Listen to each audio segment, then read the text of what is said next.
just really quick. So just one question about one article.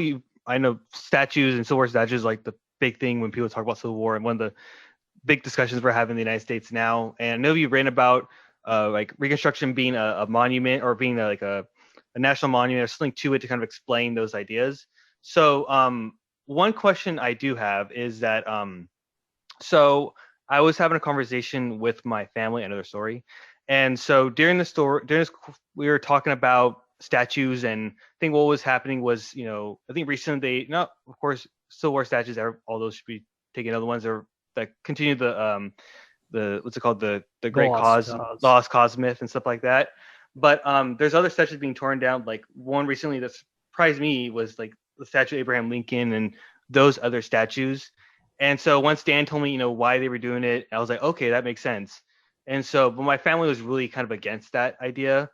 And I was trying to tell them that there's certain reasons why certain statues should be pulled down because they're propagating a myth that really did not exist, and we should not continue to propagate those myths like keeping those statues up. But then the one thing that one person in my family was saying that like, at what point, I'll try to grasp my question as much as I can. So what they're trying to say was that, well, what's like the limit? Like what statues can you not pull down? What statues can you pull down? And what their base idea is that they shouldn't pull. What they believe is that they shouldn't pull their statues down. That you shouldn't tear down like history. You should leave history as it is like one of them said.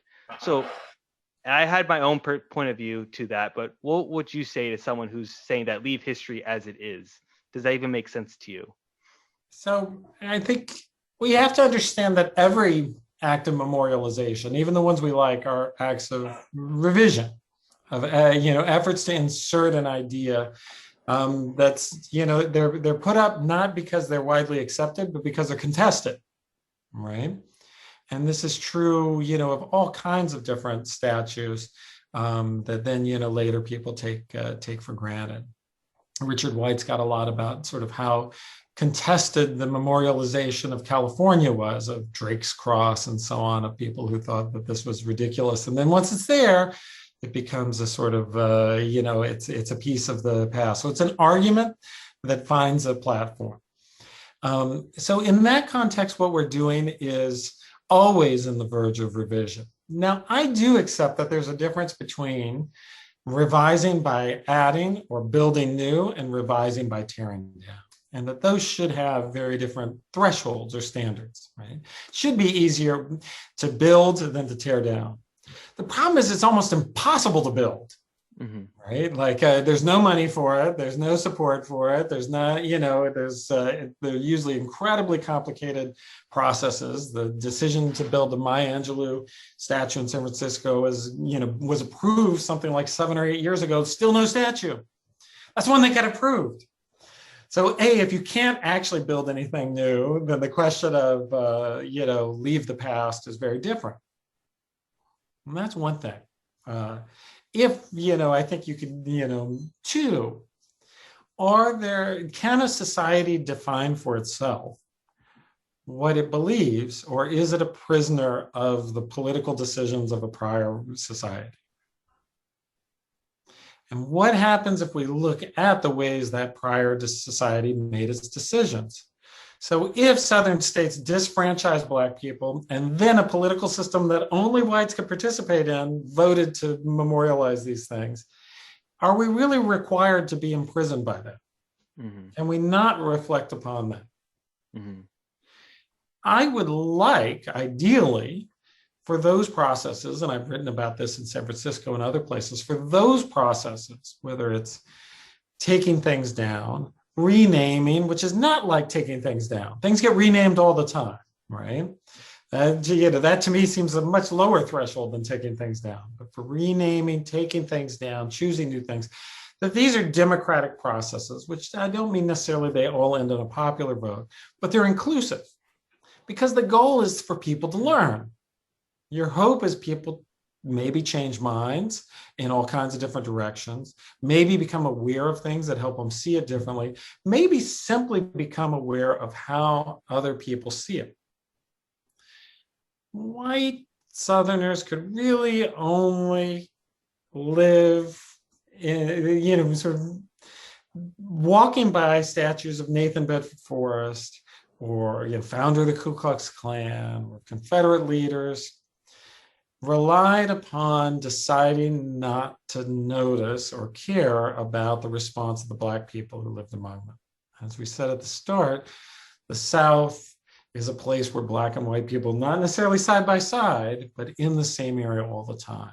And so these things like the Jefferson Davis statue in New Orleans, in the edge of a Black neighborhood, of many of these things being at the center of some of the forest stuff in Memphis, at the edge or right in the midst of different Black neighborhoods in Memphis.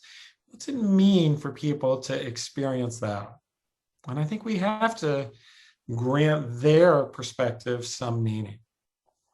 To me, ideally, these enter into a public debate where people can talk about it. In fact, that seems from afar what had happened in Charlottesville when there was the decision to take down a statue and rename a park. It had been debated in council. People had come up. There had been different votes over the year. There was a shift in the council. There was a majority vote. So those people who showed up in Charlottesville, you will not replace us and so on, they're actually objecting to democracy. Right? To the idea that the people could choose. That seems weird to me. People can choose, they're going to make some bad decisions, but I can live with that if the process aims to bring people in. And if the process aims to think about not just what do we take away, but how do we think about what we do want to memorialize? Because it seems to me we're completely failing at that question.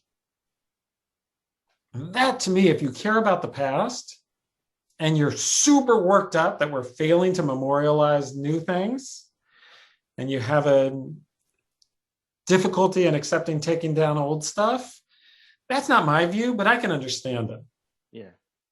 But if you don't care anything about that we're not doing any building of new memorials now on anything, and that we live in a society that's zero commitment to the past, and the only past you're committed to is these statues built in the 1890s, I think it says something.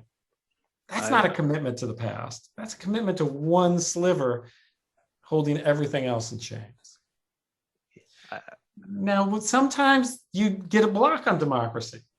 North Carolina banned its towns and cities from taking votes on their statutes. In that context, people should operate, in my view, through democratic structures when they can. And if the democratic structures are set up to block them, I have less critique of people there taking it down. To me, that's different than people taking down a statue in Golden Gate Park in San Francisco. No one had tried to raise changing that. Taking it down was the first action. Taking it down in Durham was the last action after people had tried all these other things and it was about to succeed and they got stymied. To me, that's the difference between trying to persuade people versus not really trying to use a force of your own kind. So I can accept that people, I do think you should have on principle an obligation to try to persuade others before tearing down as a first resort.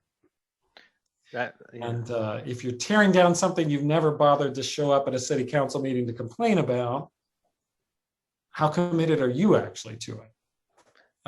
But I think even though I'd rather things happen in a more organized structural way, when a society as many southern states started to block their majority or a large African-American population towns and cities from taking action, then I think it's much more open question, when should people just act? No, that makes total sense. I like that question. Better than what I said, that's for sure. But No. That's great.